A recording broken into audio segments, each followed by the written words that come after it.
طبعا بعد سنتين عذاب من وش وصداع، النهارده احمد بنحقن له الحقنه الثانيه. الحقنه الاولانيه كانت من اسبوع، حطينا له طبعا المخدر الموضعي، وناس كتير بتسال الحقن شكله عامل ازاي وهل بيوجع، هل في مشكله.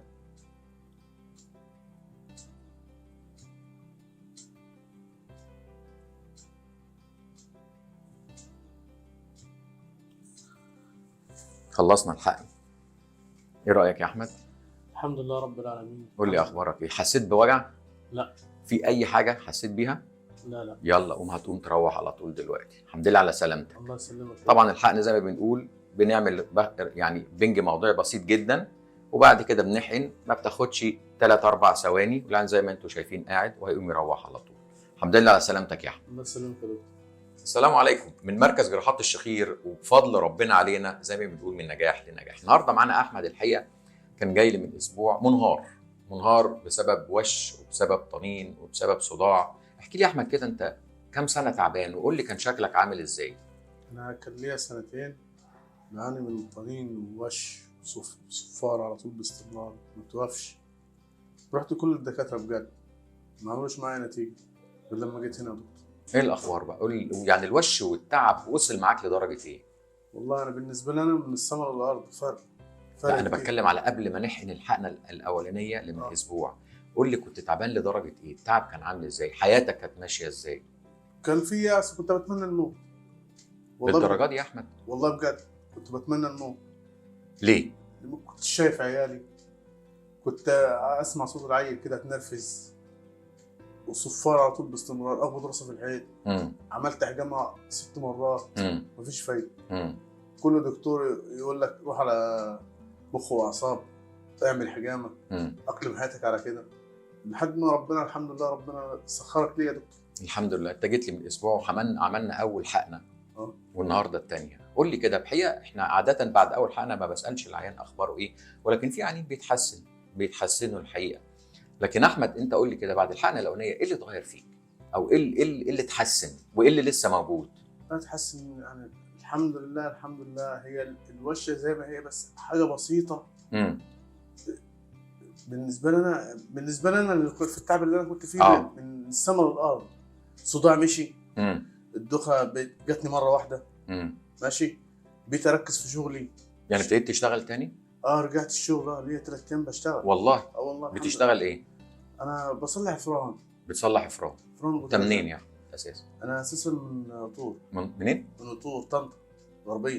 من قطور طنطا. غربيه. قول لي بقى اتحسنت في ايه تاني؟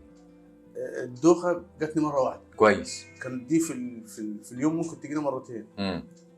والصفاره ما تبطلش خالص. ماشي. وبتنفس بسرعه. دلوقتي اخبارك ايه بعد ما؟ لا حاليا دلوقتي الحمد لله. بعد اول حقنه؟ والله الحمد لله. اللهم لك الحمد اللهم لك الحمد. فرق بالنسبه لنا للسماء والارض. الحمد لله الحمد لله. البيت شايفه. اول كانت في زغلله للدرجه دي؟ والله العظيم بجد. احنا على فكره يعني حقنا لاحمد حقنه واحده بس المره اللي فاتت في الودن الشمال، والمره دي الحقنه الثانيه. لسه مخلصين الحقنه دلوقتي حالا يعني. الحقيقه كان جاي لي منهار تماما. قول لي كده ايه اللي اتحسن فيك تاني؟ البيت شايفك يا دكتور ومركز. البيت راجع للحياه تاني. انا كنت بتمنى انا كنت كاتب لك على علاج، خدته؟ لا. ليه؟ انا عندي فتاء في معدتي من كتر العلاج القديم. من كتر العلاج عشان ودانك برضه؟ عشان الوش؟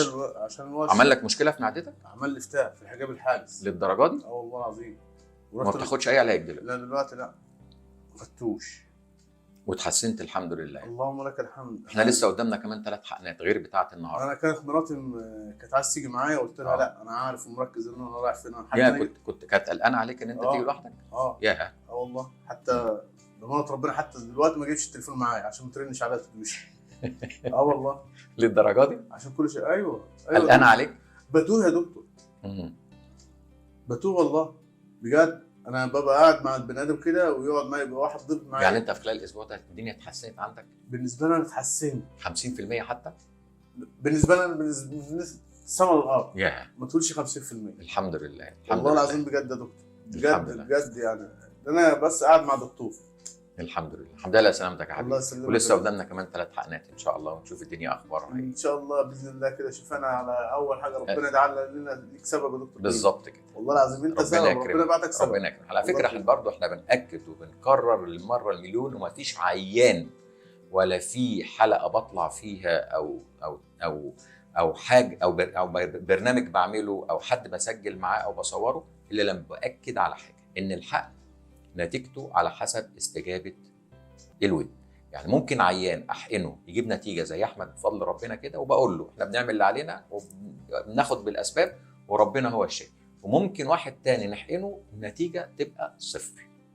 فعشان الناس برضو اللي بتسمعنا تبقى فاهمه احنا بنعمل ايه.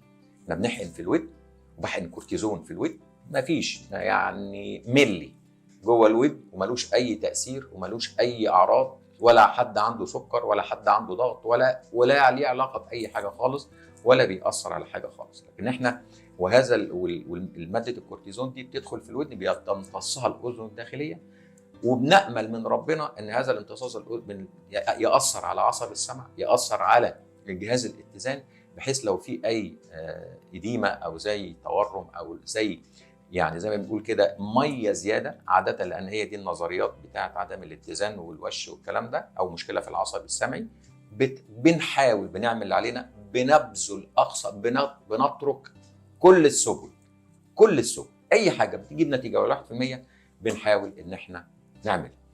ده على سلامتك يا احمد، وهننتظرك المره الثالثه والرابعه والخامسه ان شاء الله. ربنا يخليك يا تاني دكتور. الحمد لله على سلامتك. انا عايزك بس ايه تبقى انت عارف ان ده فضل من ربنا، وتروح تصلي ركعتين لله وتقول ده فضل من ربنا والشافي هو الله. يا دكتور ده انا تمام؟ اول امبارح قعدت الليل كله وحياة ربنا حتى ده الفجر كده اقول يا رب يبارك لي في عيالي، ربنا يكرمك، يا رب يبارك له في مهنته، ربنا يكرمك، يا رب زوده علم، ربنا يكرمك، ربنا بجد يكرمك، والله ربنا العظيم. يكرمك. ده دعوات الناس الطيبه اللي زيك كده الحمد لله ربنا بيشفيكوا بفضل ربنا. ربنا الحمد لله على السلامه يا الله احمد. ومره تاني زي ما بنقول اللهم علمنا ما جهلنا وانفعنا بما علمتنا، مع تحياتي ودعواتي دكتور هشام ابراهيم.